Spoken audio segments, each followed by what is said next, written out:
मुत्तहिदा अरब अमारात ने एक बड़ा सरप्राइज़ दे दिया है। कई दिहाइयों का साथ ख़त्म करते हुए ओपेक से निकलने का ऐलान कर दिया।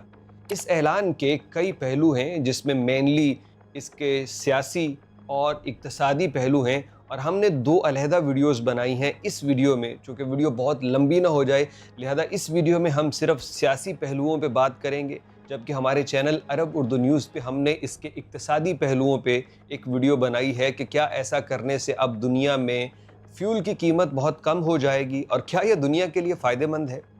तो इस वीडियो में चूँकि हमने सिर्फ सियासी पहलू पे बात करनी है, तो उसी से शुरू करते हैं कि गुज़श्ता रोज़ जब मुत्तहिदा अरब अमारात ने इसका ऐलान किया, तो ये बड़ी हैरानी हुई कि इससे निकलने का दौरानिया भी वो उन्होंने बड़ी जल्दी से उसका तयन किया, और 1 मई से यानी 2 रोज़ बाद अरब अमारात ओपेक से निकल जाएगा। 1967 से अब तक इसमें आने के बाद अब अचानक से उसका ये निकलना बताता है कि सऊदी अरब के साथ उसकी नाराज़ी ख़त्म नहीं हो सकी, और उसके साथ अमेरिका जो बड़े अरसे से इस कोशिश में था कि ओपेक को अपने अंडर लाया जा सके या उसको तोड़ा जा सके, तो उसमें अमेरिका को भी एक बड़ी कामयाबी मिली है। हम चूँकि इस वीडियो में सिर्फ सियासी पहलू पे बात कर रहे हैं, तो उसी को लेके आगे चलेंगे। आप लोग अपनी राय इस हवाले से ज़रूर दीजिएगा।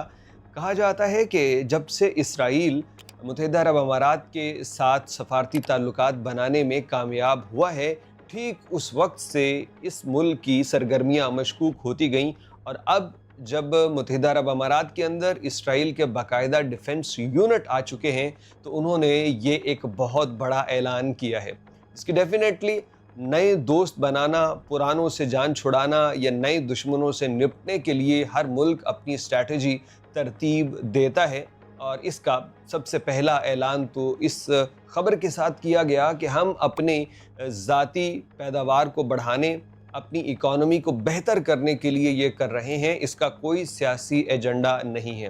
लेकिन ज़ाहिर है कि जितनी भी अब वजाहतें दी जाएं, जानने वाले जानते हैं कि ये क्यों किया गया। अमारात ने ओपेक के सदर और नायब सदर दोनों को इस बात से आगाह कर दिया है, और इस सिलसिले में उनको ज़ाहिरी बात है रोका नहीं जा सकता। लेकिन आज तक तारीख़ी तौर पे जिन जिन मुल्कों ने ओपेक को छोड़ा है, उन्हें वापस ओपेक में आना पड़ा है। वो सरवाइव नहीं कर पाए सिवाय कतर के, और कतर भी इसलिए सरवाइव कर पाया कि ओपेक को छोड़ने के बाद उसने अपनी सारी तवज्जो गैस की जानिब मबजूल कर ली, यानी वो ऑयल से दूर हट गया और कहा कि मुझे गैस सेक्टर पे काम करना चाहिए, और आज दुनिया में वो नंबर 1 एक्सपोर्टर है। जबकि इससे हट के गैबून, एक्वाडोर,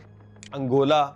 और इंडोनेशिया, ये जितने भी मुल्क निकले, इनमें से सिवाय अंगोला के बाकी तमाम वापस आ चुके हैं, ओपेक के अंदर दोबारा शामिल हो गए, क्योंकि सरवाइव करना उनके लिए मुश्किल नहीं था। आपको याद होगा बाइडन दौर में बाइडन ने जब बार बार ओपेक पे एक प्रेशर बनाया, सऊदी अरब ने ना कर दी, और उसके बाद दोबारा जब बाइडन सऊदी अरब में आके उसने कोशिश की कि ओपेक प्रोडक्शन को बढ़ा दे, सऊदी अरब नहीं माना। अमारात ने ओपेक से निकलने की वजह ही यही बताई है कि हम कोटा सिस्टम से हट के ज़्यादा ऑयल प्रोडक्शन करना चाहते हैं, यानी अभी वो तकरीबन 3.5 मिलियन बैरल तेल बना रहे हैं पर डे, लेकिन वो इसको 5 मिलियन बैरल तक ले जाना चाहते हैं, जिसके लिए ओपेक को छोड़ना हो गया, क्योंकि ओपेक उनको इजाज़त नहीं देता था कि वो एक हद से ज़्यादा ऑयल प्रोड्यूस कर सके। मेनली वो इसका ज़्यादातर फ़ायदा इंडिया और चाइना को देंगे, लेकिन फिर भी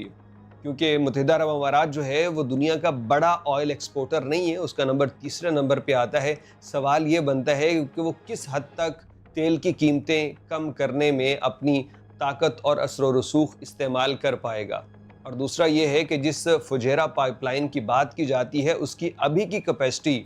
1.5 मिलियन बैरल पर डे है, और उसके ज़रिए कहते हैं कि हम स्ट्रेट ऑफ हुर्मुज़ को बाईपास कर देंगे। लेकिन अगर 5 मिलियन बैरल पर डे की कैपेसिटी अमारात करना चाहता है, तो फिर इस पाइपलाइन से तो वो होना मुमकिन नहीं है। क्या वो स्ट्रेट ऑफ हुर्मुज़ को इस्तेमाल करेगा और वहाँ पे ईरानियों को टैक्स देगा, या फिर इस पाइपलाइन को मज़ीद वसी करेगा? इसके कोई वाज़ेह जवाब अभी तक अमारात के पास नहीं है। बड़ी उजलत में किया हुआ फ़ैसला ये दिखाता है कि शायद अमरीकी मफादात जो बड़ी देर से इस खित्ते पे नज़र रखे हुए थे, उनमें अमरीका को कामयाबी मिलना शुरू हो चुकी है। अमारात का अपना हक है, वो एक آرگنائزیشن سے نکل سکتا ہے، اس کی مرضی وہ اپنے تیل کا کیا کرے، لیکن یوں اپنے ریسورسز کسی اور کے فائدے کے لیے استعمال ہونے دینا بھی دانشمندی نہیں ہوتی۔ دیکھیے امارات اس سے کیا سیکھتا ہے اور آئل پروڈکشن بڑھا کے وہ کس طرح سے اپنی اکانومی کو کنٹرول کر پاتا ہے، جو کہ اس کا دعویٰ ہے۔